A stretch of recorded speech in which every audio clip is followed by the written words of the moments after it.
Can you see the screen now? Anybody? Yes, sir. Good. So in the last class, we are actually discussing about the module 6, and we have been motivated in understanding the autoencoders, and we reached to a stage where autoencoder applications are not self-sufficient to address the state-of-the-art problems, and we listed many applications and the solution for all the applications that I've listed, like generate new images, image to image translation, text to image translation. All these things require an extended version of autoencoders, and we came up with a final category of techniques called as generative models. In that generative models, we have two categories. One is variational autoencoders and other one is generative adversarial networks, popularly called as GATs. Now, here we start with the first topic, Nana, variational autoencoders.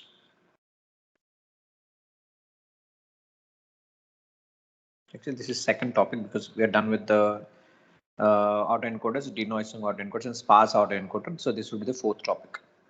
So it's variational autoencoder.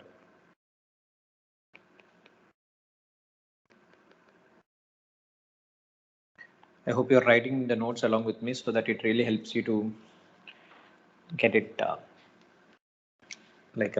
complete view during your exams. Okay, fine. So now this is this variational autoencoder.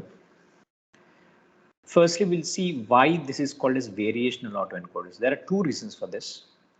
One is, as you expect, variations. So if I give one image, the output image is not equal to the input image. It shows variations. That's the reason it's called variational autoencoder, which I'm expecting. Because I want to generate new images, I need to show variations in my input and generate a varied output. So that's perfectly fine. Okay, but there is another reason, main reason. Actually, this is just only for your getting connected to the topic. But there is one more reason why it is actually called as variation autoencoders. But that we will see as we go in this topic in this class itself. Okay, now firstly. Okay, sir, you're telling that if you give one input image, I1, this guy will generate not I1, it will generate I1 dash or triple dash, whatever, the higher the variations it can be.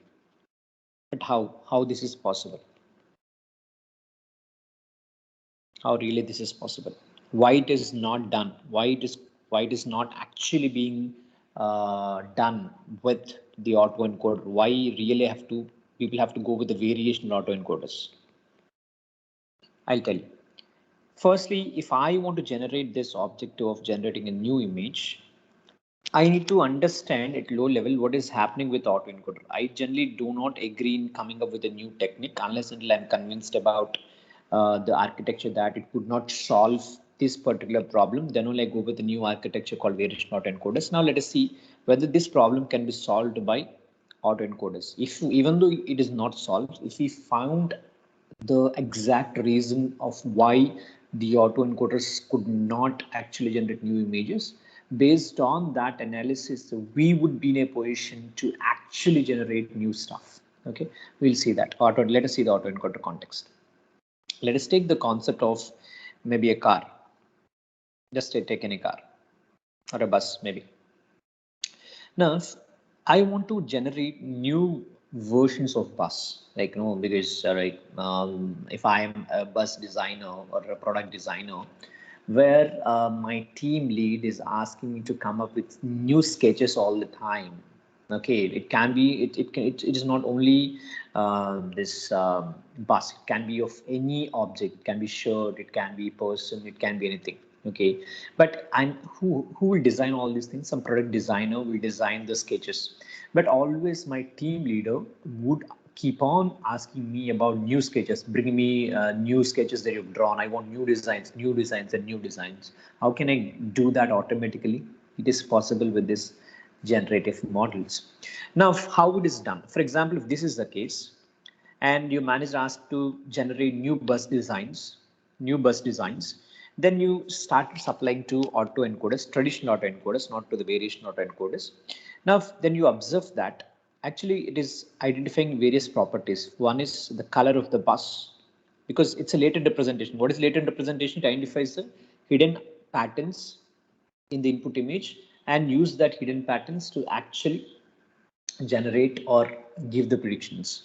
Now, if your hidden representation could identify the color of your objects or the bus here, it can identify the number of wheels, how many wheels it has, okay, and it can identify the size, okay, it can identify the height. Maybe after you pass hundreds and hundreds and hundreds of images, okay, so it can understand that the common patterns, the pattern varies across color, across number of wheels, because some buses will have 4 wheels, some buses will have 8 wheels, okay, some buses will have 6, because double tires will be there, right? So size will vary and the height will vary, so all those things. Now, and I actually got the same bus as it is. Almost, I don't say 100% is matching, but around 98, 99, 97% is matching, almost matching. Then I analyzed why it is happening. Then I found out that actually whatever the latent space, Z, the hidden representation or a latent space that was derived by my autoencoder, all these values are actually discrete values. That means my model could, whenever I have given in a bus here, my system identified that this is a blue color bus, number of wheels is 4, size is maybe 20, 300 inches or whatever, maybe like I'll make it 20 feet. And then height is maybe like, this would be much more 20 foot actually, okay, whatever it's maybe 40 feet. And this guy will be 20 feet height. Okay, assume that it will not be 20 feet. I think it will be around 10 feet or so. 10 feet. Okay, whatever the values. See, these values are discrete. These values are discrete. Now, what happens with this system is, okay, if I have given this image, system will understand these values, and what it do, it will generate the same values. It cannot. See, sir, it has blue, na sir. Let the system change the color to red, sir. How it can decide? How it can decide? Sir, the number of wheels are 4, na sir. Number of wheels are 4, na sir. You change it to 5, sir. Then your new image will come, na sir. So size is 40, na sir. You change it to 60, sir. Then your new image will come. No, no, you cannot generate. You cannot make system to just change the scalar values or discrete values. Why? Because what are the values that you generate doesn't make sense. For example, number of wheels are 4, then system blindly make it 5. We may not have a bus with 5 wheels, right? So that doesn't make sense in the reality. So just like changing the values of an image is not feasible, that's the reason it uses the same values, and almost generate the new image, not from the original image, just from the latent representation. Just from the latent representation, I would get the original image back. Okay, so that's the reason I already told this. Instead of passing the entire image in its original form, I pass this latent representation, which is a compressed representation of my input image. And this hidden representation is used by the receiver. Then the receiver will use the decoder weights and the latent representation to get the original image back. But I don't want the original image. That's the problem, because original image is used, reconstruction of original image is used during the image reconstruction process, which is used for sending and receiving images or some data. So basically, image reconstruction is used to send the data or send the packets in an optimized manner. That's all. But I want more and more applications that I've just listed: image to image translation, text to image translation, all that complex applications have to solve. Then getting the same image back would not make sense. I need to do something else. Okay, I need to do the variation. I need to do certain changes in the input so that output will change according to my requirement. But is it possible with this discrete values? No. Oh, then I inferred that, okay, autoencoders could not generate new stuff, a valid new stuff, because the hidden representation is a discrete distribution. The hidden representation is a discrete distribution. In the autoencoder, Z is actually a discrete distribution, discrete values. Okay, fine. Maybe we can think it this way. Can I make Z as a probabilistic distribution. Probabilistic distribution. Okay. Maybe I don't, since I'm changing the complete methodology of Z, let me call this as variation autoencoder. So in variation autoencoders, the Z is actually derived from the probability distribution, but in autoencoders, just is basically a discrete distribution that you see here. Since it's a discrete distribution, I cannot randomly change its values. But if the Z is derived from a probability distribution, I can sample any value from that probability distribution. For example, if I found out that the size, take the size, I take first bus, second bus, third bus, fourth bus, whatever different buses I've taken, and I found out the distribution of that bus sizes is this. Since this is my minimum range, maximum range, and the mode, then whatever the samples, I can take any sample from this. It can take 10 feet, 20 feet, 30 feet, whatever, and I generate a new stuff. And everything makes feasible generative image. Every image is feasible or every image is valid. So I'm trying to think that if I can generate a probability distribution out of each latent feature, this is only for the size. Similarly, I get one other probability distribution for some other feature here. So one probability distribution for color, one probability distribution for number of wheels, another probability distribution for size, another probability distribution for height, etc., etc., etc. So using that probability distribution, you sample certain value from color probability distribution.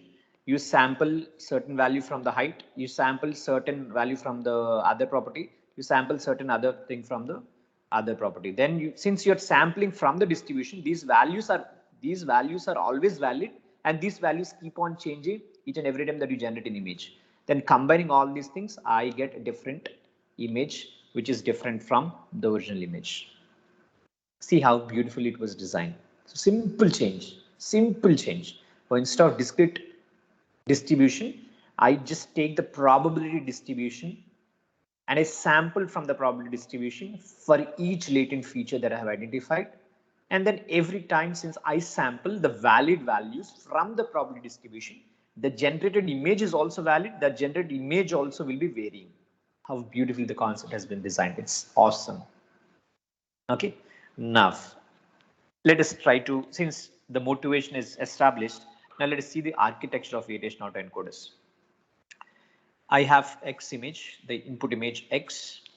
Now I just told you I will have a probability distribution. Maybe I assume that I have a probability distribution of Q5 of Z given X. Okay, so this is a probability distribution. Given X, X is your input image. I just need to find the probability of Z given X. And what is phi? Phi are the weights, your neural network weights that help us to establish this relationship between X and Z. Now, what is Z? Z is the hidden representation, Anna. Z is the hidden representation. Now, from this Z, I need to sample X given Z. So based on the Z, I need to again find out the probability of X for each given Z. And finally, I would be able to get X bar. And this X bar is obviously different from X. Okay. Now there are a lot of details that I have to discuss here. This is just a high level architecture of variational auto encoder. Okay. So one thing you need to see, we'll slowly decode this architecture also. Since you understood the motivation, definitely you'll understand the entire stuff. So firstly, what is Z? Z is basically hidden representation. Basically hidden representation, which is actually in compressed form. Okay, the low level representation of your entire image that you have already discussed. Then what about Q5? Because this is the most important trick here. Q5 Z given X and P, sorry, it's not P5, it's P theta. Because the weights are different here. So Q5 Z given X and P theta X given Z. So what do you understand at high level about these?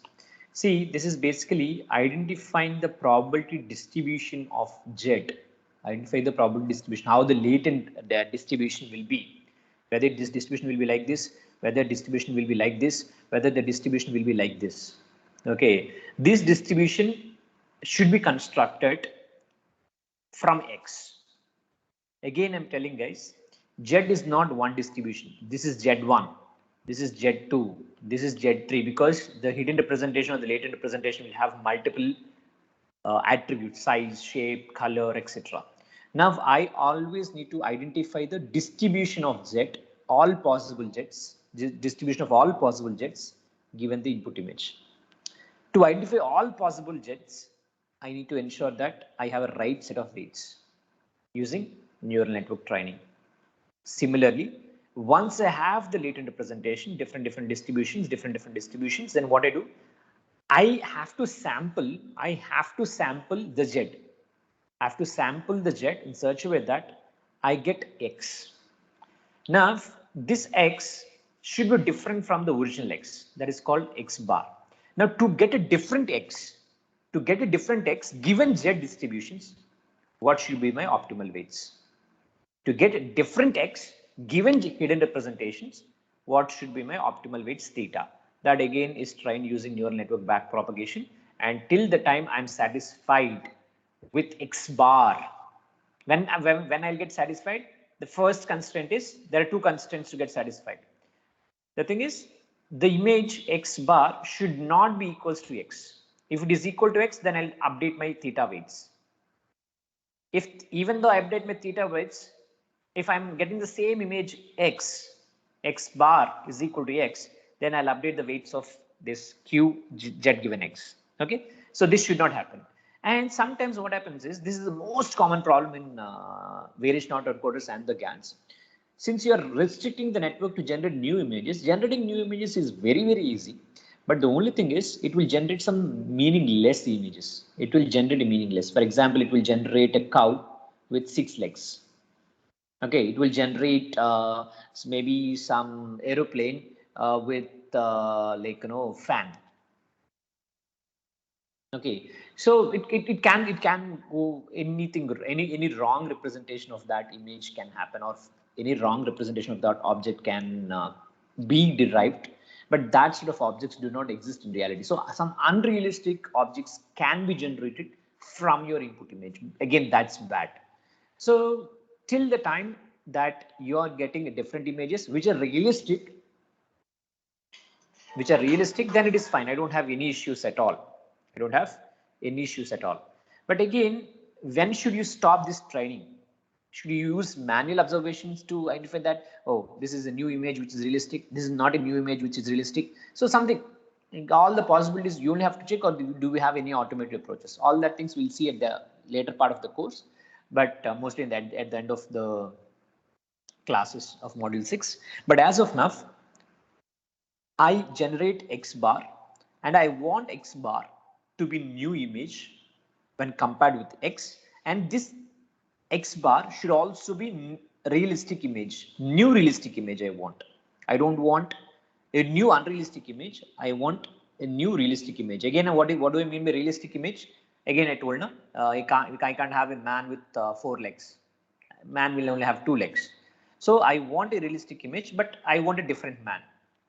Okay, with the different facial expressions and facial features.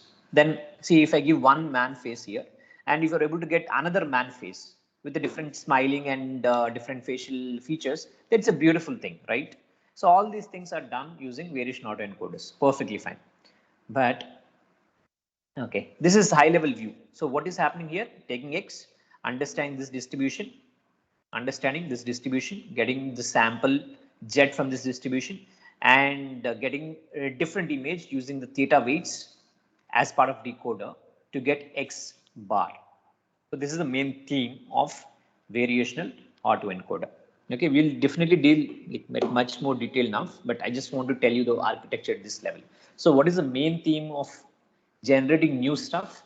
Because of the probability distributions at the encoder level and at the decoder level. Okay, now since we understood the architecture, now it's high time that we understand the loss function, because I already told, whenever you study any deep learning architecture, You should follow this sequence, Nana. I think by now you could have realized the sequence that I'm following: the architecture, the loss function, and the back propagation to update the weights. Okay, so now we are done with the architecture. Now we'll see the loss function. Loss function for variational autoencode.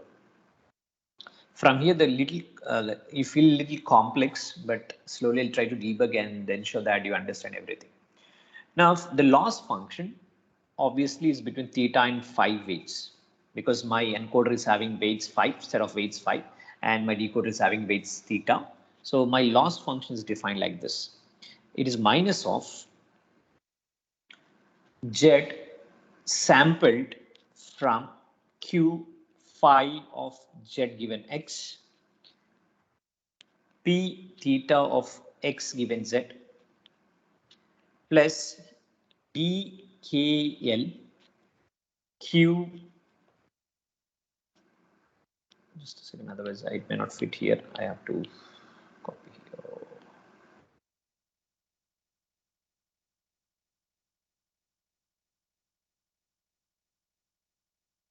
Oh, I'm not able to.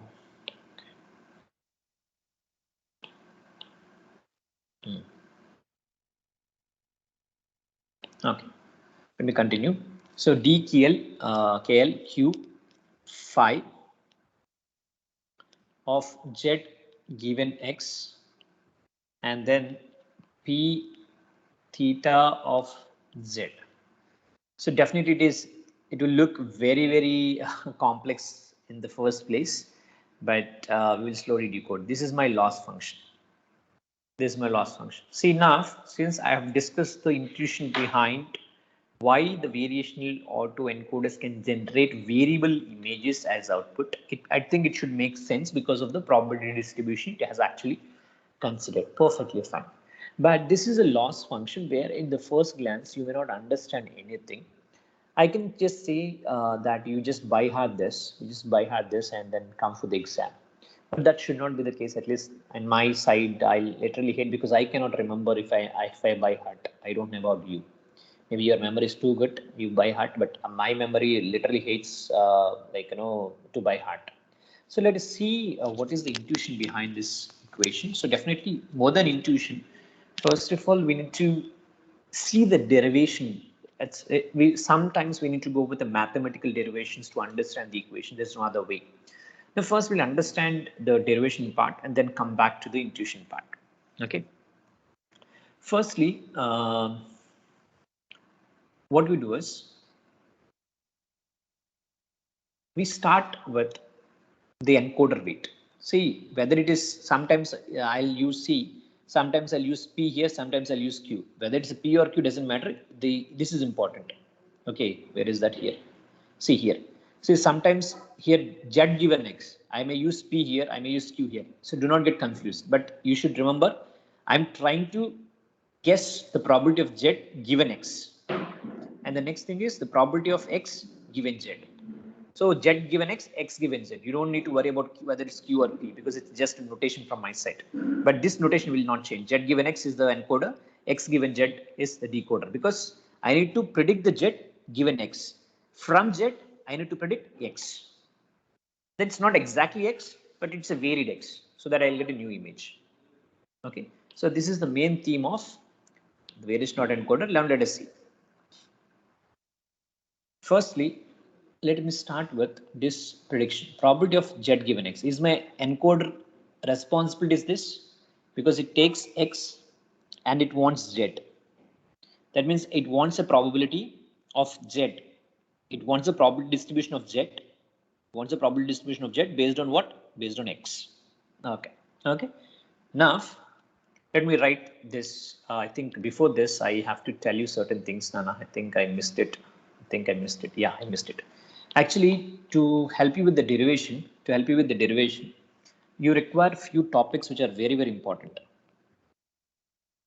Very important topics that are important. If you see in this particular formula, see to derive this loss function, you definitely should have a knowledge on conditional probability. You should have a knowledge on Bayes theorem. You should have a knowledge. See, I think this is the most confusing part here. It's DKL. What is DKL here? DKL. DKL is basically KL divergence. KL divergence.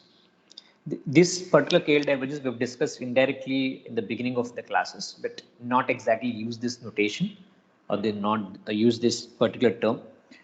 So this is also very important. And the other thing that you also need to be aware, the other part is, this is what is this called expectation. So these four topics you should be very, very comfortable, very comfortable. Otherwise, you will not be able to derive the loss function.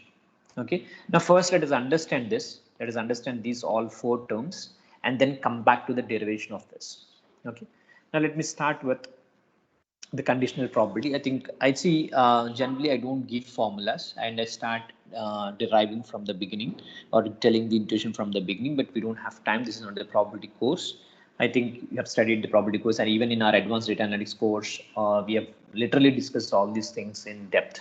Okay, if you are part of my course, you could have known all this Bayes theorem, all that stuff we have discussed from the scratch. Okay, and the distributions, everything. And the expectation also we have studied in advanced data and of course to an extreme level. So to tell the expectation formula in advanced data analytics course, I have to literally spend 2 to 3 classes just to tell you the intuition behind expectation. So, but I cannot spend that many hours in this particular deep learning course because I know that you already equipped of that and we don't have time also. But just refer in the internet. If you have any issues, you just let me know. As of now, I'm just giving the formulas that is required for the derivation for this particular loss function. The first one is basically the probability of y given x. So I'm just writing the conditional probability none, conditional probability formulas, which is required for my derivation.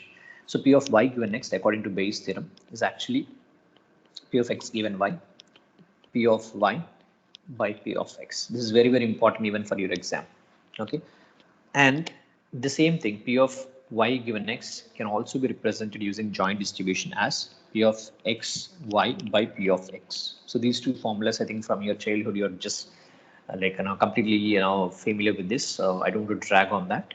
This is the first thing. And the second one is total probability theorem. You know that. Okay, total probability theorem is y given x. If I want to write, it is basically x given y.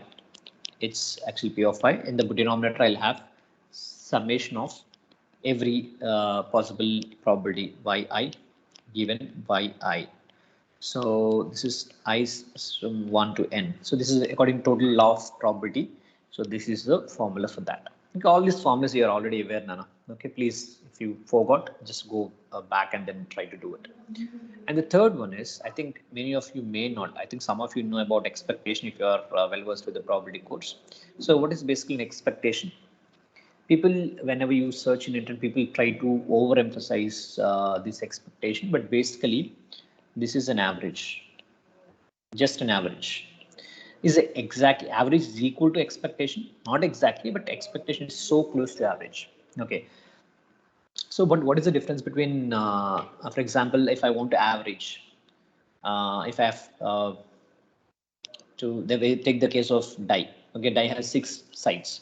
If I sum that 1 plus 2 plus 3 plus 4 plus 5 plus 6, and how many total? 6. So this is average. But if I write this, if I write the same thing here, 1 by 6 into 1 plus 1 by 6 into 2 plus 1 by 6 into 3, 1 by 6 into 4 plus 1 by 6 into 5 plus 1 by 6 into 6. This becomes expectation. Oh, both the same, na sir? See here.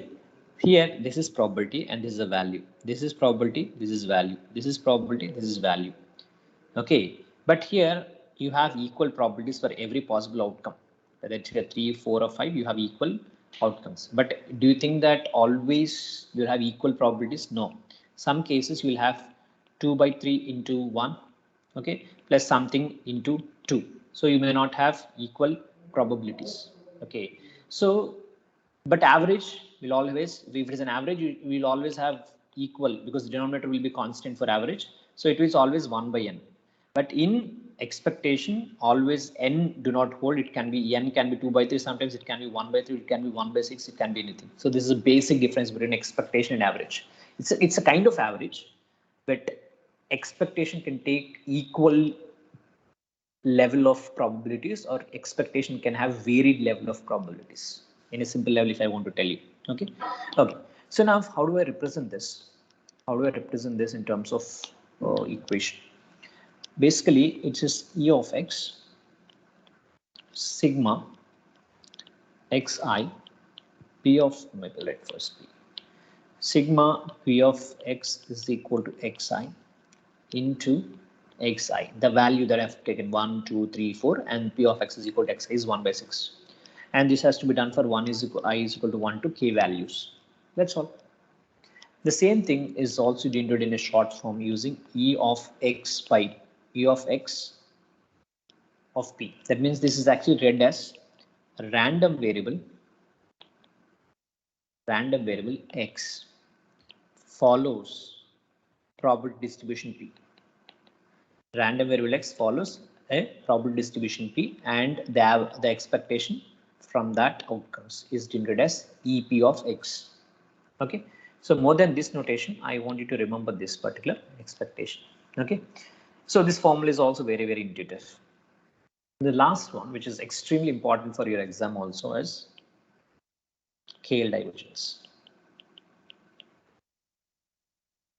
Okay, now if anybody know about KL divergence, have you heard about KL divergence earlier in your machine learning course or any other course? Anybody? You are familiar with KL divergence? No, sir. Okay, it's actually it's supposed to come in your probability course. I don't know why it's not there, but okay, it's actually Kullbaum-Leibler divergence. Now you have studied many formulas on calculating the distance between 2 points, like different Euclidean distance, Jaccard distance, not many distance, Manhattan distances, all those things you have studied. But now the question is, what if I want to find the distance between two distributions? I have one distribution like this, and I have some other distribution like this. I want to find how close these distributions are. Maybe orally you can say that, sir, I think they are different. Yes. Okay. Whether you can tell the similar, drastically dissimilar, like that you can tell. But I want a value, a quantified value. They are 0.6 similar. They are 0.05 similar. Like that, I want the quantification about the distribution similarity. That's a beautiful concept, right? It's a beautiful concept, because why I am worried about the distribution similarity, because the variation autoencoders deals with the distributions. So somehow at some point in our derivation, we have to compare the similarity between two distributions, for which we take the help of KL divergence. So this is the main motto of KL divergence. But how do we actually understand the formula? The formula for KL divergence is, I'll be writing the formula directly, even though my theme of telling or teaching is not that, because I cannot take you through the derivation of KL divergence. Okay, please refer in the internet, and it's not important of derivation, because derivation of KL divergence is part of your probability course. So please refer it. If you have any questions, you can just let me know. Otherwise, the derivation is not important for us, and the essence and the intuition is very important for us. So now DKL, okay, divergence, KL divergence. D stands for divergence, K for Kullbaum-Leibler. So Leibler divergence. So DKL between the probability distribution P to Q. Okay, this is between P and Q. Okay, is denoted using sigma x P of x is equal to x log of P of x is equal to x by Q of x is equal to x. So this is the formula for KL divergence between P and Q distributions. I doubt it whether you understood it completely. So even though I'm not telling you the proof, let me tell you the intuition behind this. Oh my God, let me put in silent now. Put in silent, otherwise I keep on getting the calls. Okay. So let me take a simple example so that you'll be very comfortable with this formula. And maybe just take the P distribution. Assume that P is P is a distribution which can take three possible values. 0 value it can take, the 1 value, 2 value. Okay, these are 3 possible values a particular random variable can take. Random variable X can take. Now, after doing n number of experiments based on this random variable, I could identify the probability. The probability of occurring 0 is 1 by 3. The probability of getting 1 is also 1 by 3. The probability of getting 2 is also 1 by 3. This is what I observed. Now this is distribution P. Now let us do the same thing with another distribution Q, where it can take also 3 possible values. Okay, the random variable can take 3 possible values even with this distribution. And when I conducted a different set of experiment, then I got the probability like this: 0.36 for this, and 0 probability, and 1 probability is 0.48, and 2 probability is 0.16. Now I want to, this is a probability distribution, yes or no? This is a probability distribution on its own, and this is also probability distribution. Now I just want to find out the difference between these distributions in a quantifiable manner. So then I'll apply this particular KL divergence. Let us do that. So firstly, it's P. What is the P here actually? Because everything is particular to 0, 0. Let us start with 0. What is the probability of 0? It's a P now, 1 by 3 into log of 1 by 3 by Qx. Qx corresponding 0th values 0. You just need to take the corresponding 0th probability and corresponding 0th in the other distribution. And then next is take the first probability here. The first probability is 1 by 3 log of 1 by 3 by 0.48. And the probability distribution between 2 and 2 here, again it's 1 by 3 log 1 by 3 0.16. Okay, and if you simplify this, you will get around 0.0963. That means what do you understand from this? These two distributions are not similar. A score is very less. As the score is very less, 0.09, these two distributions are not similar. You could quantify how much they are similar. The similarity score is very less, so obviously they are not similar. You understood the intention behind KL divergence? So KL divergence basically identifies the distance between the distributions. That's a beautiful concept that we'll generally use it in even the state-of-the-art techniques, not only just in variation autoencoders or the GANs. We'll use it in other standard models that we discuss in NLP course also. At that time we'll see that. Now, as of now, this is the theme that you need to understand. Now, after knowing all the prerequisites, now we are set for deriving. We are set for deriving the loss function for this. Okay. Now, this is the loss function. At the end of the derivation, I'll show you this. Now, let us go back. Okay, let me start with the first step, where actually to start with, what is our first step? I take the input X and I want to know the distribution of Z given X, because my input is X and I want Z given X. Z given X, because I want the hidden distribution. I have to derive the hidden distribution based on the input X, right? That's the main theme. So let us do that. So the probability of Z given X, according to the Bayes theorem that we have just studied or just mentioned here, X given Z into P of Z by P of X. Now this is a Bayes theorem. Now if I could say that this can be easily calculated, this can be easily calculated, this can be easily calculated, then I would be getting the entire probability distribution for every X. But I say that everything can be calculated, but this cannot be calculated. The P of X cannot be calculated. Okay, why P of X cannot be calculated is, let me tell you. P of X is equal to, it's actually integral over Z. Okay, and you know this formula, P of X given Z, P of Z. Okay, so now what is happening is I'm trying to find a closed solution, closed form solution using this integral, so that I'll be able to get P of X. But here what is happening, you are taking the integral over Z, but Z is not a single state variable, it is a multi-dimensional variable. Because earlier you remember,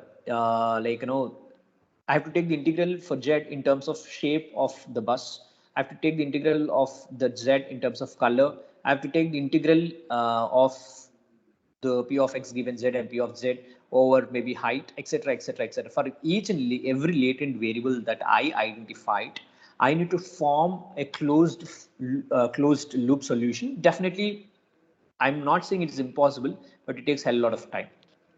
Okay, in reality, features will not be so intuitive, color, shape like this. Since I'm telling that these may be the properties the system can identify, but the system can identify any properties. It can be 10 features, 20 features, 200 features. Finding out a closed loop form to calculate this P of X is definitely very, very difficult job. Okay, very, very time consuming job. Now that's the reason maybe since I'm not sure, about this distribution P of Z given X. Why? Because I'm not able to calculate this P of X. Now, since in the mathematics, it's a very pretty standard notion. If you can't actually calculate any of the parameters of your equation, you try to approximate it because you cannot get the exact value, but at least approximate the distribution of PZ given X. Now, how do I actually estimate? Maybe what I do is, what people have done is also, so the P of Z given X cannot be approximated, cannot be actually calculated, but can be approximated using another distribution Q of Z given X. Again, I'm telling guys, since P of Z is not computationally feasible to calculate, I would take the help of another distribution Q of Z given X. I would approximate P of Z given X using Q of Z given X. Okay. Now, what is actually Q of Z given X? Actually, this is a very standard like notion. Whenever you are not aware of any distribution, you are not comfortable, it's not feasible to calculate the distribution of any probability distribution, then you would approximate using another probability distribution. So now this is not known to you.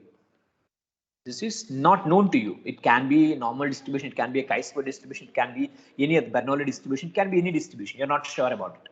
Okay, but this distribution, let me assume that this is Gaussian distribution.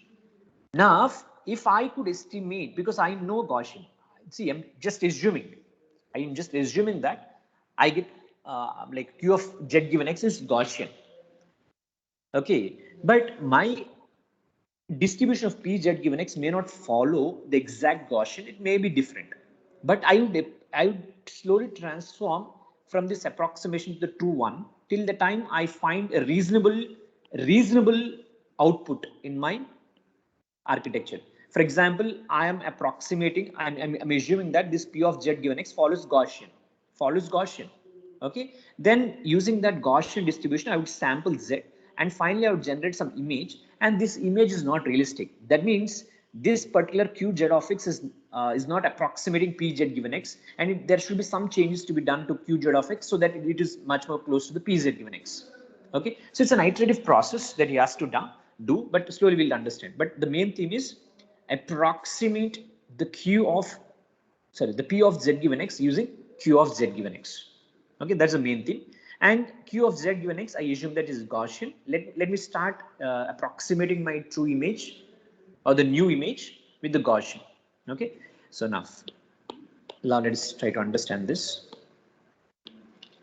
It's P of Z given, P of Z given X is not known to me.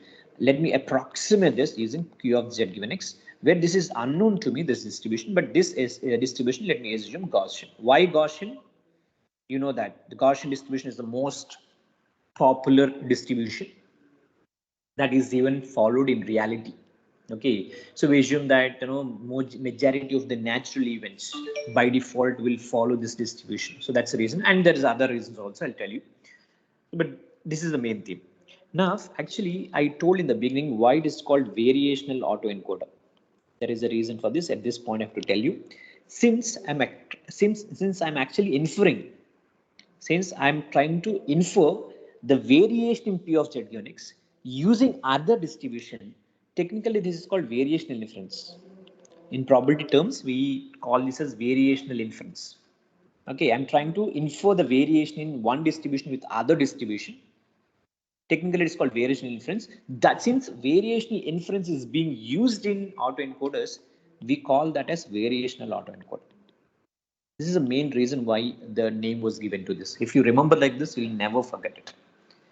It's not even remembering. I'm not trying to tell the logic which is not there. This is a logic that people came up with, but many of the articles will not give you this intuition, but that I want you to just keep in your mind. Okay, so variation order encode is named behind this logic.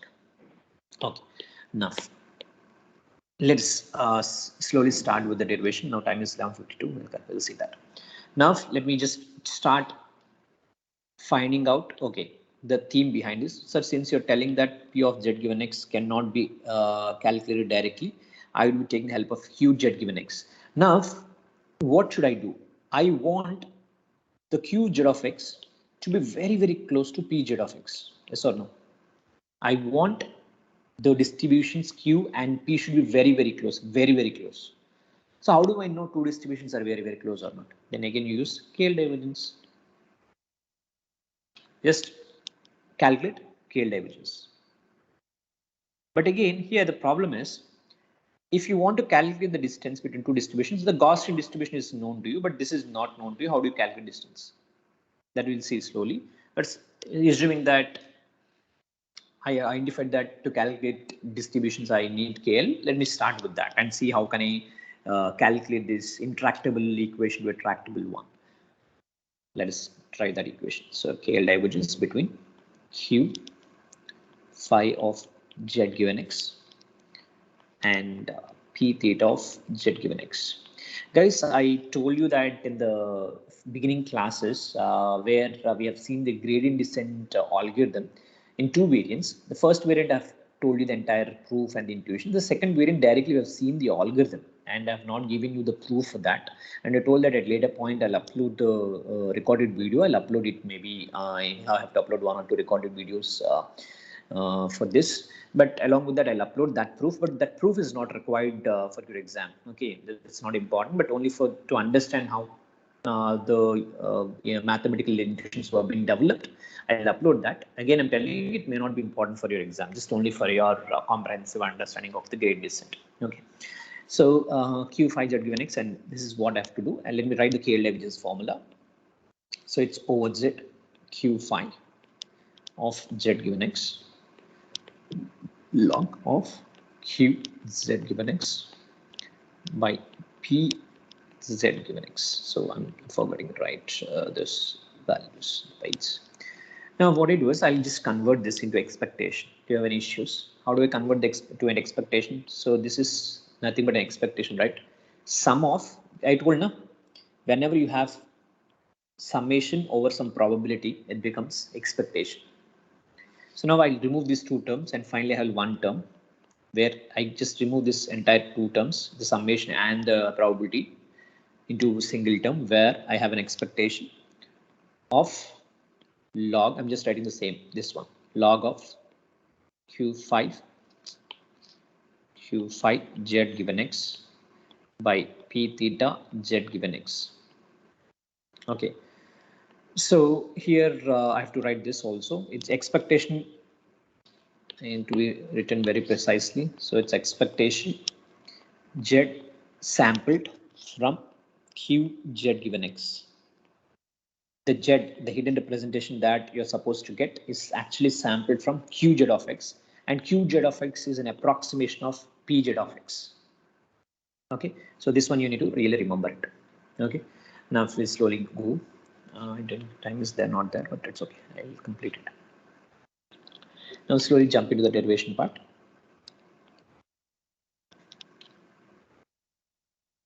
What we do is, firstly, we'll try to apply a small modification here. It's very small. Z given Q of Z given X log A by B. Log A by B, you know that it's a log A minus log B. So I'll just write that. It's a very, very simple step. Q phi Z given X minus log of P theta Z given X. So let me call this as an equation. What we do, we'll just substitute. Let me call this as equation 2. Let me just take the first equation. Where is that first equation? Yeah, let me call this as equation 1. Now what we do is, let us substitute the P of Z given X, P of Z given X in equation 2. We have P of Z given X, right? Let us substitute that here. Okay, so that we'll see whether we can simplify. Now if E of Z given Z sampled from Q of Z given X, I'm not writing the weights now always. You can just assume that they're by default there. So log of Q phi Z given X minus log P theta of Z given X. Already we have calculated that formula for that at that point. I'm just writing that formula. Log of P theta Z given X, you know the formula. It's actually base theorem, right? I'm just writing the base theorem. X given Z, P of Z by P of X. Now what I do is, I'll just try to simplify it further. Again, this is in log A by B form. This is in the form log A by B. So let me just simplify it again further. The same thing here and same thing here. It's actually log P of X given Z minus log Pz plus log P of X. Okay. Now in this case, which is not dependent on my final result, definitely P of X does not involve Z. P of X does not involve Z. I think somewhere, yeah, this is P of X. This is P of X. So this P of X is actually do not involve Z because I am sampling Z from this distribution. So the P of X is not directly dependent on the final result Z. So what I do is I take this to the left hand side. So what is my left hand side? So it's actually DKL, that one, right? So it's actually KL divergence between two distributions minus log P of X. I'm just taking this P of X to the other side because that's not directly influencing my output. So I'll write the rest of the equation. The rest of the equation is E Z. I'm not writing complete sampling. E Z tends to Q of Z. This I'm not writing. I'm just writing this shortest form. E, the expectation calculated over Z. I'm writing the complete this part which is there here as it is, log of Q Z given X minus log of P X given Z minus, I think, yeah, minus log P of Z. So this is my final equation. Now, sir, you're doing some derivations, but could not understand why you're doing all this.